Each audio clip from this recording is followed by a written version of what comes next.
देख लें। चलेगा, तो आज हम शुरू करेंगे जो कि चैप्टर नंबर 6 का रेखा एवं कोण की जितनी भी परिभाषाएं मैंने आपको बताई थी उनको एक बार और रियलाइज करवा देता हूं। जैसा कि आपको बताया था एकांतर कोण, है ना, उनकी डेफिनेशन आप करते हुए चलिएगा। एकांतर कोण, दूसरा आपका है शीर्षाभिमुख कोण, शीर्षा अभिमुख कोण, ओके। तीसरा है आपका संगत कोण, संगत कोण। चौथा है आपका रेखिक युग्म, रेखिक युग्म, ठीक। जिसके बाद है समांतर रेखा। इन सभी के बारे में अपन ने पढ़ा था, तिर्यक रेखा, रेखा, बिंदु, कोण, कल का लेक्चर में हमने अच्छे से कर लिया है, ओके। देखिएगा, तो उसका लेक्चर भी आपको मिल जाएगा। सबसे पहले आज सेकंड लेक्चर में बात करेंगे हम एकांतर कोण, शीर्षाभिमुख कोण, संगत कोण, रेखिक युग्म, ठीक। तो जो एकांतर कोण मैंने बताया कि जो झटकी आकृति बनता है, शीर्षाभिमुख कोण यानी एक तिर्यक रेखा इस तरीके से है, दो प्रतिच्छेदी रेखाएं हैं और दो प्रतिच्छेदी रेखाएं, तो इस प्रकार का कोण वहां पे बनेगा शीर्षाभिमुख कोण। संगत कोण में दो समांतर रेखा है और एक तिर्यक रेखा है इस तरीके से, तो एक ही दिशा में स्थित होते हैं ये और एक रेखा को छोड़कर, तो ये संगत हो जाएंगे। क्या हो जाएंगे? संगत। रेखिक युग्म का मतलब एक रेखा पर स्थित सभी कोणों का योग 180 होता है। इस प्रकार के कुछ थे टिप्स मैंने आपको दिया है, तो आप पहला लेक्चर आप देख लीजिएगा, उसमें आपको समझ में आ जाएगा। तो पहला क्वेश्चन है 2019 और 2020 में आया हुआ प्रश्न है। हम पहले इंपॉर्टेंट क्वेश्चनों को करेंगे और जो थ्योरीज उसमें लगेगी उनको हम कवर कर लेंगे। पहला है संलग्न चित्र में, चित्र दिया गया है आपको और पूरे में आपको चित्र भी देंगे। ये दिया गया है P और आपको दिया है ये Q, क्या दिया है? Q, और ये रेखा है, रेखा में दोनों तरफ तीर का निशान होता है। ये मत सोचना कुछ भी नहीं है सर, ऐसे लिख देंगे। ये O बिंदु है, क्या है ये? O। आपको दिया है ये PQ और ये दिया है आपको R और ये दिया है आपको S। दिया गया चित्र है, ऐसा चित्र आपको देंगे, है ना। संलग्न चित्र में रेखाएं PQ और RS, देखो बोल रहे हैं PQ और RS, ठीक। RS परस्पर बिंदु O पर प्रतिच्छेद करते हैं। तो प्रतिच्छेद कहां पर करते हैं भैया? O पर। समांतर रेखा और प्रतिच्छेद के बारे में हमने पढ़ा। समांतर रेखा मतलब ऐसी रेखाएं जो एक दूसरे को प्रतिच्छेद ना करे, दोनों दिशाओं में बढ़ाने पर एक दूसरे को प्रतिच्छेद ना करे तो वो समांतर रेखा कहलाती है। तीसरा क्या है आपका प्रतिच्छेदी रेखा, इंटरसेक्टिंग लाइन। प्रतिच्छेदी किसे कहेंगे? ऐसी रेखाएं जो एक दूसरे को एक निश्चित बिंदु पर प्रतिच्छेद करें, ऐसी रेखाएं प्रतिच्छेदी रेखाएं कहलाती। डायग्राम हमारे माइंड में सेट होना चाहिए, तब जाके हम उसकी परिभाषा को लिख पाएंगे, ठीक। अब देखो, उनने कहा PQ एक रेखा है, RS एक रेखा है और बिंदु O पर प्रतिच्छेद कर। चित्र नहीं भी देते तो हमें बनाना पड़ता है, पर इसमें चित्र आपको दे दिया है तो आप बनाएंगे, ठीक। और नहीं दिया तो कभी कभी हमें क्वेश्चन देते हैं, क्वेश्चन के अकॉर्डिंग हमें चित्र को बनाना होता है, ठीक है। आगे बोल रहे हैं यदि POR, क्या दिया है? यदि POR अनुपात ROQ बराबर 5:7 हो तो सभी कोण ज्ञात कीजिएगा। देखिए शानदार प्रश्न है, बेहतरीन प्रश्न है, देखिएगा। POR ढूंढना है, POR ये वाली वैल्यू, ठीक, आया समझ में। और इसके बाद है आपको ROQ, इधर देखिए ROQ कितना दिया है? ये 7। देखिए POR आपको 5, ये वाली वैल्यू 5 इसके साथ हो चुकी, RO ये कितना दे दिया? 7। क्या बात समझ में आया? अब हम क्या करते हैं, कभी भी कोई सी राशि अनुपात में हो तो हम उसको x मानते हैं। क्या मानते हैं? x मानते हैं। तो ये हमारा हो चुका 5x, क्या हो चुका? 5x। देखो आप POR 5x हो चुका और ROQ हमारा हो चुका 7x। क्या बात क्लियर समझ में आ गई, है ना। सबसे पहले अब यहाँ पूरे रूल्स लागू होंगे। अब ध्यान समझना, मैंने बताया शीर्षाभिमुख कोण। देखो उन्होंने बोला सभी कोण ज्ञात कीजिए, सभी का मतलब POS और दूसरा SOQ, ठीक है। इन सभी का मान क्या होगा? उनने 2 अनुपात दे दिए हैं, करेक्ट है। तो सबसे मेन इंपॉर्टेंट होता है एक ही रेखा पर स्थित दो कोण। देखिए युग्म है, एक सीधी रेखा है और सीधी रेखा है तो रेखिक युग्म बन रहा है। क्या बात क्लियर? चित्र से कैसे लिखेंगे हम? चित्र से। पूरी चीजों को ध्यानपूर्वक समझना है, फिर वीडियो को रोक के फिर आपको लिखना, पहले पूरी चीजों को समझना है, ठीक है। अब देखो P यहां लिखा हमने POR plus Q O R plus Q है ना ओ आर। इसका मतलब पता है, ये हीरो मेन ओ बीच वाला है, इसको आप ऐसा भी लिख सकते हैं आर ओ पी, पर बीच में कौन आएगा ओ, यहां पर बीच में कौन आएगा ओ, आर ओ क्यू, इसको क्यू ओ आर भी लिख सकते हैं। इसका मतलब एक ही है, नहीं तो अपने की यार ऐसे आप इसको ऐसा भी लिख सकते हैं आर ओ क्यू बराबर हमने लिख दिया 180 और यहां लिख दिया मैंने रेखिक युग्म से। क्या है देखो, रेखिक युग्म में चित्र देखो ध्यानपूर्वक। रेखिक युग्म में क्या बताया है कि कोई सी भी रेखा ऐसी हो और उनके बीच इन दोनों का योग 100। अब जरूरी नहीं कि एकदम सीधी मिले आपको इस तरीके से मिल जाएगी ये वाली, तो इस तरीके से, अब ये इस तरीके से टेढ़ी मिल गई आपको ये। बस आपको ये ध्यान रखना कि 2 युग्म 3 युग्म 4 इनका मुख्य बिंदु 1 होना चाहिए, इन सभी का योग 180 होगा। एक सीधी रेखा पर स्थित सभी रेखाओं का यदि उभयनिष्ठ बिंदु 1 हो तो उन सभी का योग 180 होगा। क्या बात क्लियर? चलेगा, अब ध्यान पूर्वक समझिएगा। अब पी ओ आर की वैल्यू हमारे पास है 5x plus R O Q की वैल्यू है 7x बराबर हमारे पास है 180। क्लियर? अब देखो 7 और 5 हो चुका 12x बराबर 180। मान चाहिए x का, क्या चाहिए x का, तो 180 बटे 12। ठीक है भैया, अब 12 से काटना है तो 12 एकम 12, 6 बच गया, 60 हो गया, 12 पंजे 60। तो यहां जो वैल्यू निकली हमारी x बराबर 15 आया। x बराबर कितना आया? उनने बोला सभी कोण ज्ञात कीजिए, तो सभी कोण में क्या हो चुका P O R, angle P O R is equal to 5x। देखो 5x है पी ओ आर। अब हमारे पास 5 इंटू x का मान कितना दिया 15 और 15 5 कितना आ गया 75 डिग्री। समझ में आया कि नहीं आया? तो इसका मान क्या हो चुका 75 डिग्री। दूसरा आपसे पूछा R O Q, angle R O Q बराबर कितना दिया है 7x, तो हम क्या लिख देंगे 7 इंटू एक्स की वैल्यू कितनी है 15 और 15 7 105, ये हो चुका। फिर लगे कि कहीं आप गलत तो नहीं कर रहे हैं, तो आपको क्या करना है 105 और 75 को जोड़ देंगे तो 180 हो जाना चाहिए, क्योंकि दोनों का योग 180 होना चाहिए। क्लियर? आगे बात करता हूं मैं, आपसे बोला सभी कोण। अब ध्यान समझना, भी ये वाला यदि 7x है तो ये वाली वैल्यू भी 7x होगी। ठीक है, ये वाली वैल्यू है तो ये भी 5x होगा, क्योंकि ये शीर्षाभिमुख कोण हो चुका है। क्या हो चुका? अब यहां लिखना है आपको, क्योंकि लिखने का ही मेन नंबर है भैया। यहां पर यहां लिखेंगे चूंकि पी ओ आर देखो पी ओ आर बराबर एस ओ क्यू बराबर पी ओ आर कितना दिया 75 डिग्री, तो यहां लिखेंगे 75 डिग्री और कारण में लिखेंगे शीर्षाभिमुख कोण। क्या लिखेंगे? शीर्षाभिमुख कोण। ना इसका लिखने का ही नंबर मिलता है, और अभी कर लिया तो कोई परेशानी। कहते कि जवानी में जूते खाने से अच्छा है बुढ़ापे में ना खाना पड़े। ये बहुत पुरानी कहावत है। कौन सी कहावत है ये?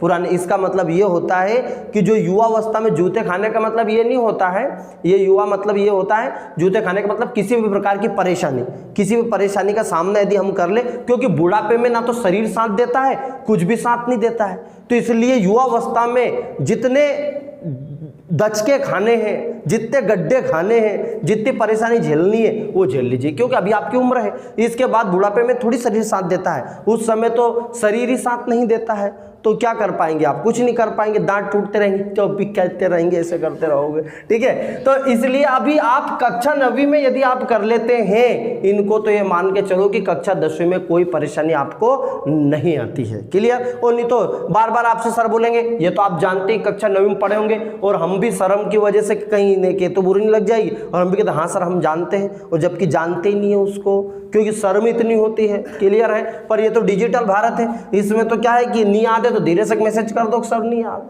कौन समझ रहा? बगल वाले से थोड़ी कह जाऊंगा कि उनने मैसेज करा था नहीं याद उसको। ठीक है, अब देखो शीर्षाभिमुख कोण हुआ इसी तरीके से आर ओ क्यू। अब इसके सामने का जो कोण है वो ये है, इसको क्या नाम दूंगा? P O S. क्या दूंगा? POS बराबर लिख दिया मैंने 105 डिग्री, और ये भी हो जाएगा शीर्षाभिमुख कोण। क्या हो जाएगा? शीर्षाभिमुख कोण। आई होप ये कॉन्सेप्ट आपको समझ में आया होगा और क्वेश्चन भी समझ आया होगा। इसको नोट डाउन कर लीजिएगा। अगला क्वेश्चन हम कर लेते, वेरी इंपॉर्टेंट क्वेश्चन है। हाँ, क्वेश्चन नंबर 2 है आपका। अगला जो क्वेश्चन है ये भी 2019 में आया हुआ प्रश्न है कि संलग्न चित्र में यदि AB समानांतर DE, क्या प्रश्न बोल रहे हैं कि AB समांतर DE कि यदि जो AB रेखा है, कभी कभी क्या रहते हैं कि चित्र नहीं देते हैं बना के और फिर आपको ही बनाना होता है, कभी वो चित्र बना दे देते हैं फिर आपको फाइंड आउट करना होता है वैल्यू को। ठीक, वो बोल रहे हैं जो AB है ना, वो समांतर है DE के। मतलब समांतर का मतलब हमने अभी देखा था किसे कहते हैं समांतर, कि ऐसी रेखाएं जो एक दूसरे को कभी भी प्रतिच्छेद ना करें, ऐसी रेखाएं समांतर रेखा कहलाती है। ठीक, अब इसमें जरूरत लगती तीसरी, यदि ये रेखा, इसको बोलते तिर्यक। क्या बोलते हैं इसको? तिर्यक, ट्रांसवर्सल लाइन। तिर्यक रेखा मतलब होता है कि कोई सी भी समांतर रेखा के लिए यदि एक तिर्यक रेखा खींचे तो उनके बीच में सभी प्रकार के कोण का उपयोग हो जाएगा। संगत कोण, एकांतर कोण, समांतर, जितने भी जो जरूरत लगेगी हमें। देखो अब ये रेखा है, यदि मैं इसको आगे बढ़ाता हूं, क्योंकि रेखा को दोनों दिशा में बढ़ा सकते हैं, तो देखो ये समांतर हो चुकी है और ये देखो आगे पहुंच चुकी थी, तिर्यक रेखा। इसी प्रकार का डायग्राम बना।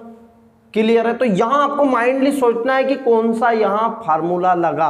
क्या बात क्लियर? दूसरा, ये बनाना नहीं, ये तो आपके लिए मैंने बताया था कि जो जेड की आकृति बनेगी तो कौन सा कोण हो जाएगा? ये एकांतर कोण। और या जेड मतलब उल्टा सीधा किधर से भी हो सकता है, ये उल्टा भी बन सकता है। तो ये ऐसा बन रहा है, देखो उल्टा, इस तरीके से ये उल्टा बन रहा है। क्या बात है क्लियर? तो यहां आपको विशेष ध्यान देना होता है, क्योंकि एकांतर कोण के लिए आपको देखो मेन हीरो कौन होता है, ये देखो BAE, देखो इसको लिया मैंने, ये है ना, तो BA, थोड़ा समझ लो ध्यानपूर्वक एक एक चीजों को, क्योंकि 10th में नहीं कर पाएंगे ये चीजें। ये 35 डिग्री, तो हीरो कौन है? A, इसको आप ये भी लिख सकते हैं EAB, पर मेन है बीच वाला जो मुख्य है। ठीक है भैया? तो यहां आपको ध्यान रखना है BAE बराबर है 35 डिग्री दिया गया है।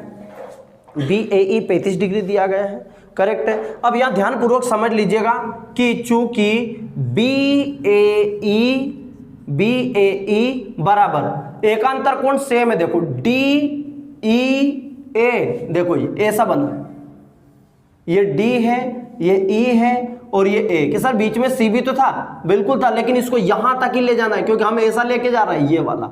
इसको भूल जाओ कि अब ये C है, ये यूं करके इस तरीके से आया है, करेक्ट। तो यहां जो वैल्यू है BAE बराबर एंगल DEA, ये दोनों बराबर है। क्या है ये? अब BAE का मान कितना दिया? 35 डिग्री, तो DAE का मान भी हो जाएगा 35 डिग्री। अब ये तो आपने लिख दिया कि सर इसका मान 35 डिग्री, पर किससे है? मेन नंबर वही है, एकांतर कोण से। और एकांतर कोण आपस में बराबर होते हैं। यदि जेड की आकृति बने तो ये वाला कोण और ये कोण बराबर हो जाएंगे। क्या हो जाएंगे? यदि ये 40 है तो ये 40 हो जाएगा, ये 50 है तो ये 50 हो जाएगा, करेक्ट। अब देखो ये मान आपके पास आ चुका 35 डिग्री। कितना आया? 35 डिग्री। पेंसिल से आपको वहां लिखना, जैसे कि आपने पेंसिल से पूरा चित्र बना लिया, इसके बाद अपन लिख सकते हैं कि यहाँ 35 डिग्री आया। अब आपको बोल रहा है, प्रश्न ध्यानपूर्वक करो, तो DCE ज्ञात कीजिए। क्या ज्ञात करना है? DCE मतलब ये वाला आपको ज्ञात करना है, DCE। ये याद होना चाहिए कहां पर है, आपको लिखना DCE, ये ज्ञात करना है। तो वेरी सिंपल। अब देखो ध्यानपूर्वक, ये सब हटा दूं तो क्या ये त्रिभुज बन गया? इसका मान 35 डिग्री हो गया और इसका मान 53 डिग्री। ये आपको ज्ञात करना है। कौन सा? देखो ये हुआ D, ये हुआ E और ये हुआ C। अब देखो इस एंगल D का मतलब ये है EDC, इस C को क्या बोलूंगा मैं? DCA, DCE मतलब बीच में रखना है। बीच में कौन है? जो हीरो है। E को क्या बोलूंगा? CED या DEC। C को क्या बोलूंगा? DCE या ECD, कोई फर्क नहीं पड़ता, पर मेन हीरो बीच में होना चाहिए, बस इसमें, नहीं तो पूरा गड़बड़ हो जाएगा। ठीक है? अब देखो DCE आपको ज्ञात करना, हम जानते हैं त्रिभुज के तीनों कोणों का योग, त्रिभुज के तीनों कोणों का योग 180 डिग्री होता है, ये आपको लिखना है। अब आपको समझ चुके होंगे कि 2 का मान तो आपके पास है, तीसरा ज्ञात करना है। अतः देखिएगा तो क्या लिखेंगे, angle C plus angle D plus angle E बराबर 180। देखो ऐसा लिख दिया आपने, देखो DCE लिख दिया। अब देखो ध्यानपूर्वक, C को कैसे लिखूंगा मैं, DCE, इस C को क्या लिखूंगा, देखो DCE, क्योंकि मेन हीरो बीच में रहेगा। D को क्या लिखूंगा मैं, EDC, EDC, ये तो आपको समझाने के लिए बता रहा हूं मैं, ठीक। फिर E को क्या लिखूंगा, CED, क्या लिख दूंगा, CED। ये भले लिखो मत, पर मैं आपको बता रहा हूं, इस तरीके से आप लिख सकते हैं, मेन हीरो बीच में रहेगा। ओके, तो आप क्या करेंगे, सबसे पहले मैं आपको बता देता हूं, पहले लिखा आपने एंगल और यहां लिख दो D, फिर एंगल लिख दो, D लिख दिया, फिर लिख दिया एंगल C लिख दिया, फिर लिख दिया एंगल E, ये आपके पास 3 कोण है, लिख दिया आपने। इतनी जगह रख लो कि 2 अगल बगल आ जाए, ठीक, बराबर 180। अब D को लिखूंगा, तो D को क्या लिखूंगा मैं, EDC, EDC, क्लियर। अब C को क्या लिखूंगा, DCE, तो DCE, क्लियर। E को क्या लिखूंगा मैं, CED, तो CED, क्लियर, मेन हीरो बीच का। अब यहां उठा उठा के मान रख दो। D का मान कितना है, देखो देखो D का मान 53, ठीक, बीच वाला मेन है, C का मान है ही नहीं, DCE, ECD का मान कितना है, CED मतलब 35 डिग्री बराबर 180, ठीक है। अब देखो 5 और 3 8 और 5 और 3 88, DCE, ठीक है, बराबर 180 डिग्री। वैल्यू DCE बराबर 180 माइनस का 88। देखो अब ये 180 प्लस का 88 इधर गया तो काय का हो गया भैया मेरे, माइनस का हो गया। काय का हो गया, माइनस का। तो 180 में से 88 गया, 10 में से 8 गया तो 2, ऐसे घटा, 10 में से 8 गया तो 2, ये कितना हो गया आपका, देखो 17 7 हो गया, मतलब 17 में से 8 गए तो 9, कितना बचा, ठीक है। फिर एक में से गया जो 92, कितना आया आपका, 92 बच गया, कितना बचा, 92। तो DCE का जो मान होगा वो होगा 92, और यही हमारा राइट आंसर है। अब देखो डायरेक्ट आप कैसे कर सकते हैं, ये तो हमने जमाया, ये तो जमाने में समय लगेगा। यदि आपको याद है तो कैसे लिखेंगे, डायरेक्ट आप जानते हैं 35। देखो कैसे करेंगे, मान लीजिए कि ऑब्जेक्टिव में आ गया, तो ये इतना ऑब्जेक्टिव में थोड़ी करेंगे। देखो मैं इतनी सी जगह में करूंगा, ये ऑब्जेक्टिव का मतलब है कि उसको 1 नंबर में पूछा तो 1 नंबर के हिसाब से जवाब दो, 4 में पूछा 4 नंबर का मैंने कर दिया, घंटा बनाओ अभियान से। अब देखो इसको तीसरा, देखो क्या करना है, आप जानते हैं कि एकांतर कोण है 35, सीधा आपको इतना चित्र दिया था, आप जानते हैं ये 35 है तो ये भी कितना हो गया 35। आप जानते हैं त्रिभुज के तीनों कोणों का योग 180 होता है, तो 35 और 53 को जोड़ देंगे आप, देखो 53 और 35 ऐसे जोड़ देंगे, 5 3 8 5 3 88, 180 में से 88 को घटा देंगे 92। देखो इतनी सी जगह में ये क्वेश्चन हुआ, ये ऑब्जेक्टिव का खेल है। काहे का है कि जब ऑब्जेक्टिव पूछे तो आपको इस तरीके से कारण नहीं बताना है, उसमें कारण आपको नहीं बताना। आई होप कॉन्सेप्ट क्लियर समझ में आया होगा। दोनों लिख दीजिएगा, उतार दीजिएगा। अगला क्वेश्चन देखो अब आपको प्रश्न दिया है नेक्स्ट क्वेश्चन कि संलग्न चित्र में AB समानांतर CD, क्या दिया है कि AB समांतर CD दिया गया है कि एक AB एक रेखा है, उसके समांतर एक CD रेखा समांतर दी है। ओके, लिखना नहीं है, एक साथ लिख लेना। APQ आपको दिया है, देखो AP, अच्छा ये बिंदु P दिया है, क्या दिया है P, ये जो बिंदु दिया है APQ बराबर 50 डिग्री दिया गया है, क्या दिया है 50 दिया गया है। PRD की वैल्यू दी है 127 डिग्री, करेक्ट। फिर आगे दिया गया है, ये तो अपने को दिख ही रहा था, आगे दिया है तो x और y का मान ज्ञात कीजिए। शानदार और जानदार प्रश्न, x और y का मान ज्ञात कीजिए। देखो ध्यानपूर्वक समझना है आपको कि यदि z की आकृति बन रही है तो देखो एक तो ये बन रही है, ये वाला इधर गया और ये इधर आया, दिख रहा है। देखो ध्यानपूर्वक समझना, ये A है और ये P और ये Q, तो ये 50 है और ये X है, क्या है ये X, आपको चाहिए X का मान, तो 50 बराबर 100 हो गया, क्यों हो गया? क्योंकि ये एकांतर कोण है, तो ये 50 है तो ये भी 50 है। मतलब आपको माइंडली सोचना है कि कौन सा एंगल बनेगा, क्लियर है, तब जाके प्रश्न निकलेंगे।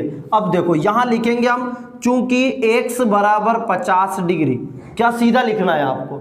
आप सीधा नहीं लिख सकते कि आप x बराबर, आपको कारण का नंबर मिलेगा, यहां लिखेंगे एकांतर कोण।